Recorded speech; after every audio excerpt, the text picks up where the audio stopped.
The experiment's over, folks. What began as a slick marketing slogan pumped into the bloodstream of every institution in America has morphed into an authoritarian cancer. I'm talking about DEI, or diversity, equity, and inclusion. Now, in a stunning reversal, the DEI machine is being dismantled piece by piece.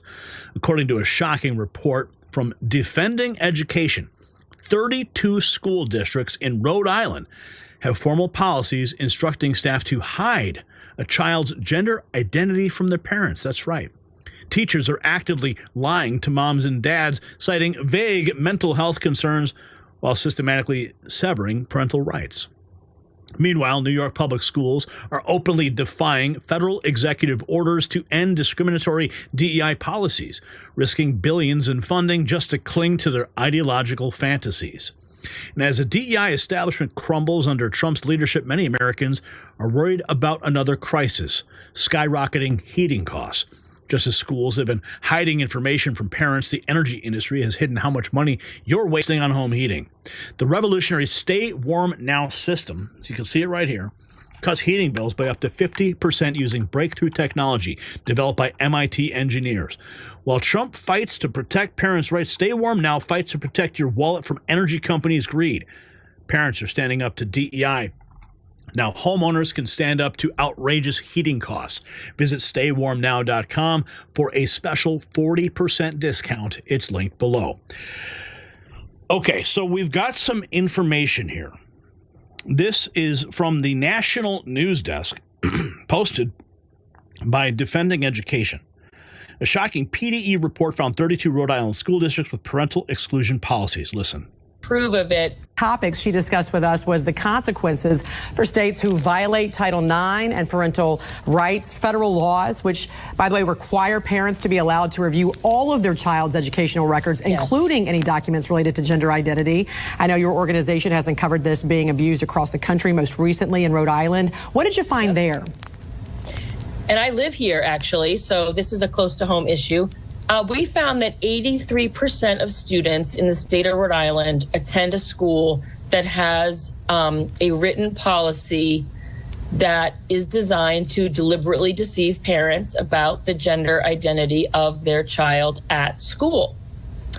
Now, they will say that it's only if they feel that the child is unsafe or in danger because their parents, don't support this. The problem is, most of the educators define that as, well, if the child's not telling the parent, that automatically means that they're unsafe. Which, of course, I say, well, then why do you tell us when they fail a test? And why do you tell us when they get in trouble? Right. Because they sprayed graffiti on the building. So it's totally absurd. It also, I believe, is illegal because when you create a gender support plan, a lot of schools don't seem to think of it as an official record. But it is a school record that everyone on staff usually knows about. Sometimes even the bus driver is looped in.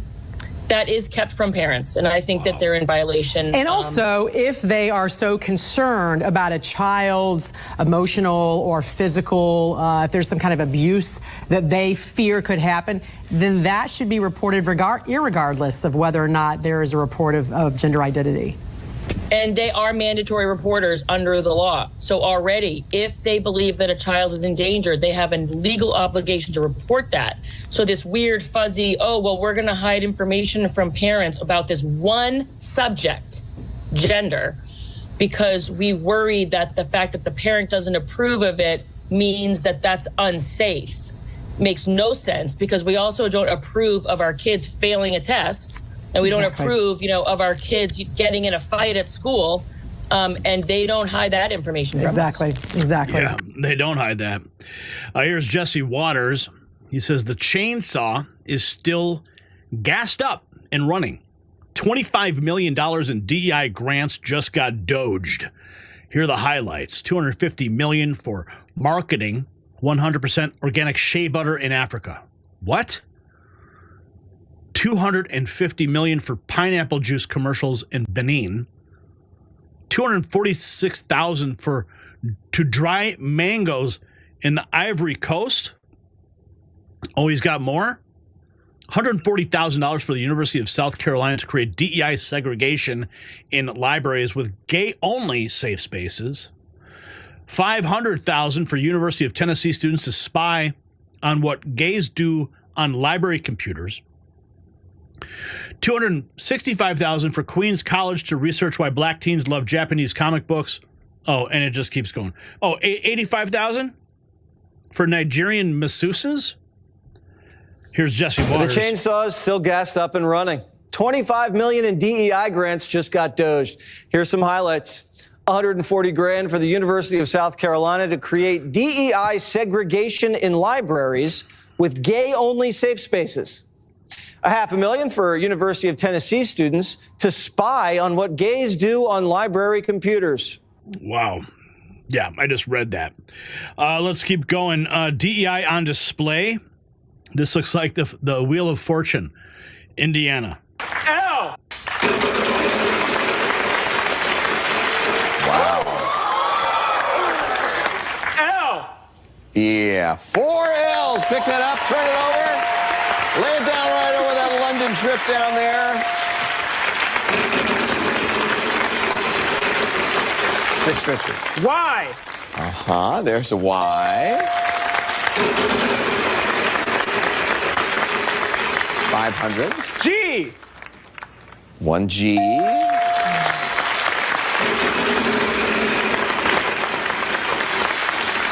What is it, guys? What is it? What is it? Comment below right now. What is it? C. Yeah, there are 2 C's. Well. Wow. Okay. I solved. Oh, well, that'd be a good idea, yeah. Mythological hero Achilles. We can't accept that. Okay. Shelby. I'll solve. Yeah. Mythological hero Achilles. Yeah, that's it. Oh, boy. Well, boy, when it comes to names, I think we have to just go with the name. And even though the letters are up there, because you have...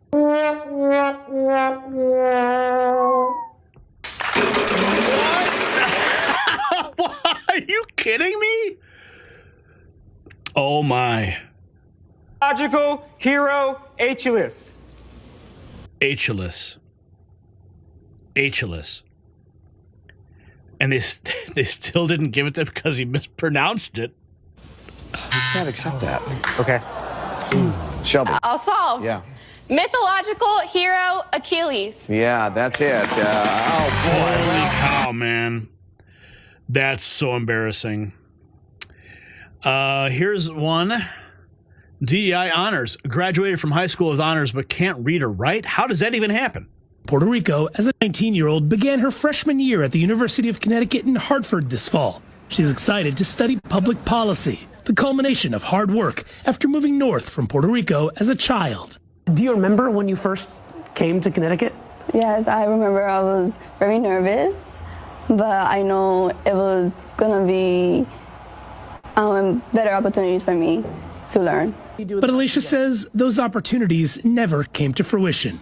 Even today, could you read this, or would it take you a long time? It's impossible. I just see his words everywhere. Alicia graduated from the Hartford public school system last year, but she says today she is illiterate. She still doesn't know how to read or write. When she was in early education, They would just either tell me to stay in a corner and sleep, or just draw pictures, flowers for them. and when she was in high school, she relied on speech-to-text programs and other apps to read and write essays. So if you had an assignment where you had to write something, you'd open up a document like this and then do what? I would go here to use the text-to-speech. It says dictate. Dictate, yep. I love pizza. This is how you would do your assignments.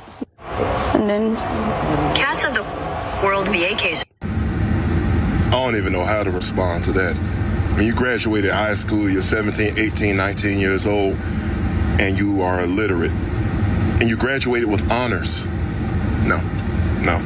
There's no student left behind. There's no kid left behind. It's nonsense. This is complete nonsense. If you can't even, she's not even eligible to work at a gas station. graduated high school with honors. 19-year-old began her my freshman year. goodness. Using speech to write, optical character recognition to read her papers to her. Oh, man. Let's check out what Robbie Starbuck is doing. This guy is amazing in the work that he's doing to crush DEI in all the corporations across the United States. He's got some massive news 24 hours ago. In the U.S., Constellation Brands owns Corona, Modelo, and Pacifico beer. Last week, I did a story exposing their woke DEI policies. In response, they engaged with me and decided to make some big changes. I can now tell you what is changing. Let's listen. I'm able to tell you we've got another company ending a bunch of their woke policies. Last week, we exposed Constellation Brands, the owner of Modelo, Pacifico, and Corona beer. Today, I am able to tell you that they are changing a bunch of the policies that we highlighted in that video after our engagement with them. So let me tell you exclusively some of those policy changes. Going forward, Constellation Brands, Corona beer, Pacifico, and Modelo will no longer have an association with the HRC or their woke, crazy CEI scoring system. If you're unfamiliar with this scoring system, it is the one that requires you, in order to get a 100 score, to pay for sex changes for not only your employees, but also their dependents. It is absolutely absurd. They will also no longer engage in lobbying for legislation that is not core to their business. An example of this is that they backed the Equality Act, a terrible name for a terrible bill. It really was a proxy and a way to get men who, quote, identify as women to be able to play in girls' sports and enter their single-sex spaces. Going forward, they will no longer use the term Latinx ever again. I can't believe that they ever did in the first place. It is an absurd term. No company should be using it, and I can't believe any company still is. They will also be doing away with the idea of diverse suppliers being given any sort of preferential treatment, and instead, supplier engagement will be focused on supporting all small businesses. They are also ending their DEI focus. DEI will not be a term there anymore. They will not be using it, and that is final. And last but not least, this point below states that employees will receive guidance about how to behave when they're representing the company on social media and in real life, so that they do not inject their own personal politics and division into the brand. Now that wraps up their changes that they're making, but I want to give you guys some of my personal commentary on this because I feel like it's important to give you guys a little bit of context into how I feel about it. So as you guys know, I called out in my initial video the fact that they manufacture everything in Mexico, although they rely on the US consumer to keep their brands really going, right? So I think some of this stuff should get moved up here to the US and employ US workers. So that's not going to happen. I'm going to be real with you. They're going to continue to manufacture in Mexico. They did tell me they are going to spend money here in the US and continue investment in the US, but not in the manufacturing sector. Personally, I don't feel good about that. And it's their business. They can do what they want to do, but I do want to give full context as to how I feel about how this all is going. The other thing too is that the proof is in the actions we're going to see coming up. So we will keep our eye on this company because I can't say that I'm 1,000% convinced that the perfect things are going to happen. I wish I could say that I believe that the perfect things are going to happen in the coming months, but I don't know that. I can't say that. So we just have to watch and see. And as you guys know, a lot of what we do is predicated on whistleblower testimony. So we're going to be watching out for any whistleblowers who say that they are not holding up their end of the bargain here. Anytime a company backs off of woke policies, it's a good thing, right? But there's certain companies where I get the feeling that they're doing it because they need to, not because they want to. And just my gut feeling here, this is one of those cases where they felt like they needed to make these changes, not so much that they wanted to. If you love what we do, ending wokeness in corporate America, follow, share these videos, and support us by subscribing on X. We've got another company ending a bunch of... Robbie Starbuck, man. He is a one-man wrecking crew for DEI. Here's Jasmine Crockett admitting that she's a DEI hire. And I told my boss, Charlie, I said, listen, you should hire me. He said, why? I said, because I'm black. Charlie looked at me like I was crazy. Say, because you've been gracious. Did you hear that? When I first became a public defender, I had no criminal defense experience. And I walked in and I told my boss, Charlie, I said, listen, you should hire me. He said, why? I said, because I'm black. Charlie looked at me like I was crazy. Hire me because I'm black? Wow. Here we have Pam Bondi. Trump administration revoking all non-essential funding from Maine Department of Corrections after they allowed a man in a woman's prison. 45 pounds. What we did last night, some breaking news, we pulled all non-essential funding from the Department of Corrections in Maine because they were allowing a man in a woman's prison, a giant 6'1", 245-pound guy who committed a double murder with a knife, stabbed his parents to death and the family dog, and he identified as a woman. So they were letting him be housed in a female prison. No longer. We will pull your funding. We will protect women in prison. We will protect women in sports. We will protect women throughout this country. No more of that. Wow. Okay, that's the Department of Maine Corrections. Here's Nikki Neely. New York's public schools are openly defying a federal executive order to end discriminatory DEI policies, putting billions in federal funding at risk. Administration New York public schools are refusing to comply with the White House order to do away with DEI in the classroom, putting their federal funding in jeopardy. In a letter to the Education Department, an attorney for the New York Department of Education writes, "We understand that the current administration seeks to censor anything it deems diversity, equity, and inclusion, but there are no federal or state laws prohibiting the principles of DEI." Nikki Neely is the founder of Parents Defending Education, and she joins me now. So, Nikki, if I'm getting this right, the state of New York doesn't think an executive order is something that they have to follow. Seems like a pretty risky strategy with billions of federal dollars at stake. Absolutely. I mean, this is not surprising, of course. We're seeing yet another blue district try and resist President Trump's orders. But remember, from day one, we have seen professional associations across the country urge their members, be they universities, be they school districts, to oppose and disobey the administration's guidance. And so it's no surprise that these progressive districts are trying to pretend that they're martyrs and also pretend that they are champions of democracy while sending a clear message to students that you just don't have to follow laws that you don't like. Wow. Oh, yeah. Well, they're going to lose some funding. Here's more from her. Parents are paying thousands. Because we get to thumb our nose at Harvard. Finally, as a Dartmouth guy, I love the story because we get to thumb our nose at Harvard, which we rarely get to do, but here we do. Harvard has become the first Ivy League university to teach freshmen a full year of remedial math. I said that accurately. Remedial math at Harvard. An op-ed slamming the class, writing administrators brought this mess on themselves by scrapping standardized testing requirements during the pandemic, all in the name of equity. Nikki, if I'm putting together a case against equity as a lawyer, this Harvard story is literally Exhibit 1A. Yes. I mean, we were told by people like Ibram Kendi that standardized testing was racist. Funny enough, a study by Harvard economists actually showed that standardized testing was a great way for students from underprivileged districts to actually show that they were worthy of entrance. But let's run the numbers. Tuition and fees alone at Harvard are $54,000 a year. This is a full year course, and so this is a quarter of a student's course load for their freshman year. That breaks down to being about $13,000 just in tuition alone for something that students should have learned in high school. As a parent, if I had to pay for my kid to do that, I would be livid. My classes in math were so tough that I decided I could not do math at the Ivy League level, so that's why I'm here with you this morning. And I think it's important that you have that weeding out process because the people that do math at these schools oftentimes go on to become your doctors, your accountants. Make sure that they can do math. I think that's important for those future professions. So Jesse Waters unleashing a chainsaw of facts, exposing $25 million in DEI grants flushed down the global toilet, $250 million for marketing organic shea butter in Africa, $250 million for pineapple juice ads in Benin.